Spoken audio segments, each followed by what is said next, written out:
खुश सी साडे स्टाइल वेखो खुश सी इंज सी इंज इंज इंज इंज इंज इंज। क्यों? अब्दुल्ला शफीक 100, बाबर 86। हाय हाय आ गए ना मजे, आए ना मजे। बाबर 86, 126 बाला। अब्दुल्ला शफीक 117, 185 बाला।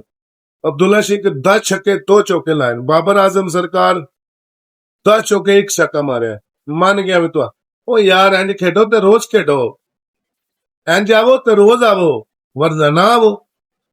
पहले कहने कि पता लगे को क्रिकेटर ने को खेडन गए ने को मैदान लाए या ने इन्हें ना मैदान हाली उन्होंने वास्ते लगे आवे। पता लग गया ना। लीड भी 78 रन 78 रन लीड भी जाए। ट्रायल पाए 78 रन। मजा आ गया सरकार। दूसरा टेस्ट इसको जीते और बराबर करे। पाकिस्तान जिंदाबाद हो गया इंशाल्लाह। बहुत मौका है साढ़े को कि असी टेस्ट नू किसे पल्ले ला लीए, क्योंकि आज का दिन डिपेंड करता है टीम पाकिस्तान वास्ते कि अगर यह प्लेयर और कुछ देर रुके सैट हो जाएंगे। कल भी इन्होंने बाल नहीं फुटबॉल नजर आ रहा सी तां इतनी देर जेडे खेडे ने ते 100 तो 150 की अगर लीड इन्होंने दे देना तो समझ ला पाकिस्तान ने मैच नहीं हारता। इंशाल्लाह ये जितेगा। अगर पाकिस्तान फर्ज करो ऐ तो लुढ़क जाता, क्योंकि समझ साढ़े दी को नहीं आवा, ऐते ही लुढ़क जाता फर्ज करो तो फिर समझो कि पाकिस्तान दे तो टेस्ट अली वली वली वली क्या। बाकी बड़ी खुशी यार हुई है सीरीज आने, बड़ी खुशी हुई है कि थोड़े जहा बाबर आजम अज 50+ मारे है, 100 के करीब पहुंच गया है। उस तो मजे की गल है अजान अवैस 71 बाला 55 रन 10 चौके। मतलब है मुड़ा भी अच्छे स्ट्रोक ने दे, बहुत अच्छी शाटा ने दिया। कवर ड्राइव जो भी है जबरदस्त, state drive cover drive rally point, यानी अच्छा खेल रहा, बहुत अच्छा खेल रहा। उकशाट भी ठीक है क्योंकि आराम ने 55 बनाने ना सानू देखने लगा कि बंदा ठीक खेलता है। बाकी हुण पिछे साडे ने मोहम्मद रिजवान, सलमान अली आगा, अवैध जफर, अली उस्मान, साजिद खान। वो तू आज दूसरे पल्ले का रुख करने बॉलिंग वाली साइड दे, बैटिंग दे चलो कि साजिद खान सरकार 4 विकेट लैंगे कुटप्पा पाए। कुटप्पा 4 विकेट लैंगे कुटप्पा पाए 4 विकेट। बल्ले हो तेरे रोले, बल्ले हो तेरे बल्ले बल्ले तेरी साजिद खान, बल्ले बल्ले तेरी। पूरा तो स्कोर कार्ड दसी ने। Mohammad Ali 22 over 67 run 6 maiden 2 wicket. Ubaid Shah 14 over 1 maiden 66 run 2 wicket. कपत फिर इन पई। Ali Usman 35 over 9 maiden 80 run 2 wicket. Sajid Khan 32.4 बाला 4 मेडल 85 रन 4 विकेट। बल्ले तेरा कुटप्पा पाई आइए तो जोड़ीदार तो पता है नुमान भी है ना, नुमान का जोड़ीदार है यार। ओवरऑल चलो जो भी हो गया ठीक हो गया, लेकिन हुण सानू असल साडा मिशन है असीं इस टेस्ट नू हुण किधर लैके जाना है। आज दूसरा दिन होएगा, आज कितनी है दूसरा दिन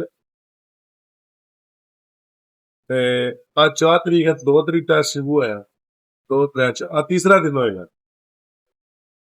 आज देखो किधर टेस्ट लैके जाते नहीं। अगर ते सही सीमत लैके आज का दिन इन्हें 100-150 की लीड दे के पाकिस्तान टेस्ट लै गए। अगर टीम पाकिस्तान ऐसे ही आके वार गई तो टीम टेस्ट खत्म हो गए। लेकिन असी चाहते हैं जिस तरह ये दो खेड रहे हैं, अल्लाह करे खेडते रहन ते असी जितीए, क्योंकि जितन नाल साडा शायद 9वें नंबर ते यार असी आए। कोई शर्म होती है, कोई यहाँ होती है सरकार 9वें नंबर ते से मेरे को तो पता ही ना यार 9वें नंबर ते सी है। वैस्ट इंडीज साडे तो मैच जित के अगे हो गई है 8 नंबर पे है यार। साडे तो उत्ते बांग्लादेश है, साडे तो उत्ते इंडिया, साडे तो उत्ते श्रीलंका, साडे तो उत्ते न्यूजीलैंड है, साडे तो उत्ते इंग्लैंड है, बांग्लादेश तक साडे तो उत्ते है। मतलब गल कहण दा यह टीमां होके साडे तो अपने साडी टीम सरकार ही 9वें नंबर ते घीसियां मार रही है। पता नहीं किस टाइम किना किते जाना है, तुहानू समझ नहीं उठी ना तुर जान ते तमाम तर दुआवां टीम वास्ते करया करो, क्योंकि टीम कोई कदरे को ਪਿਛਲੇ ਟੈਸਟ ਦੀ ਨਿਸਬਤ ਅਗਰ ਤਾਂ ਕਹਿੰਦੇ ਨੇ ਐਸ ਅੱਛੇ ਖੇਡੇ ਨੇ, ਹਾਲਾਂਕਿ ਉਹ ਵੀ ਅੱਛਾ ਖੇਡੇ ਨੇ, ਉਹਨਾਂ ਵੀ ਮਾੜਾ ਰਨਸ ਨਹੀਂ ਬਣਾਇਆ, 344 ਰਨਸ ਬਣਾਇਆ, ਉਹਨਾਂ ਦੀਆਂ ਸੈਂਚਰੀਆਂ ਹੁੰਦੀਆਂ ਦੀਆਂ ਰੁਕੀਆਂ ਨੇ, ਵੈਸਟ ਇੰਡੀਜ਼ ਵਾਲੇ ਦੀਆਂ, ਇੱਕ 44 ਤੇ ਗਿਆ, ਇੱਕ 73 ਤੇ ਗਿਆ, ਇੱਕ 70 ਤੇ ਗਿਆ, ਯਾਨੀ ਇੱਕ 50 ਦੇ ਕਰੀਬ ਜਾ ਕੇ, ਇੱਕ ਸੈਂਚਰੀ ਦੇ ਕਰੀਬ ਜਾ, ਚੇਸ ਤੇ ਗ੍ਰੈਵਿਸ ਇਹ ਸੈਂਚਰੀ ਦੇ ਕਰੀਬ ਜਾ ਗਏ ਨੇ, ਮਾੜੇ ਉਹ ਵੀ ਕੋਈ ਨਹੀਂ ਖੇਡੇ, ਲੇਕਿਨ ਦਾਅ ਦੇਣੀ ਹੋਵੇਗੀ ਸਾਡੇ, ਕਿਉਂਕਿ ਦੇਖੋ ਸਟਾਰਟ ਠੀਕ ਲੱਭ ਜੇ ਨਾ,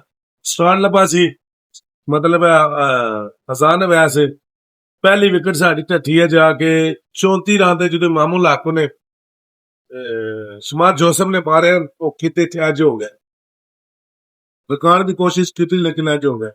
ਦੂਜੀ ਵਿਕਟ ਜਾ ਕੇ ਸਾਡੀ ਢੱਠੀ 98 ਰਨ ਯਾਨੀ 98 ਤੇ 34 ਦੇ ਵਿੱਚ ਜਿਹੜੀ ਉਹ ਪਾਣੇ ਸੀ ਨਾ 54 ਰਨ ਸੀ, ਇਹ ਥੋੜੀ ਜਿਹੀ ਬਿਹਤਰ ਹੋ ਗਈ ਹੋਈ ਹੈ, ਇਹਨੇ ਅੱਗੇ ਜਾ ਕੇ ਮਤਲਬ ਬੂਸ ਦਿੱਤਾ ਥੋੜਾ ਪਲੇਅਰਾਂ ਨੂੰ, ਥੋੜਾ ਹੌਸਲਾ ਹੋਇਆ, ਅਗਰ ਉਸੇ ਟਾਈਮ ਵਿਕਟ 34 ਤੇ ਗਈ ਹੈ 35 36 ਤੇ ਆਊਟ ਹੋ ਜਾਂਦੇ ਫਿਰ ਪੋਜੀਸ਼ਨ ਮੁਸ਼ਕਲ ਹੋ ਜਾਣੀ ਸੀ, ਲੇਕਿਨ ਠੀਕ ਹੋ ਗਿਆ। ਅਗਲੀ ਵਿਕਟ ਸਾਡੀ ਅਲਹਮਦੁਲਿਲਾ ਰਹੀ ਹੈ 98 ਤੇ ਵਿਕਟ ਗਈ ਹੈ ਤੇ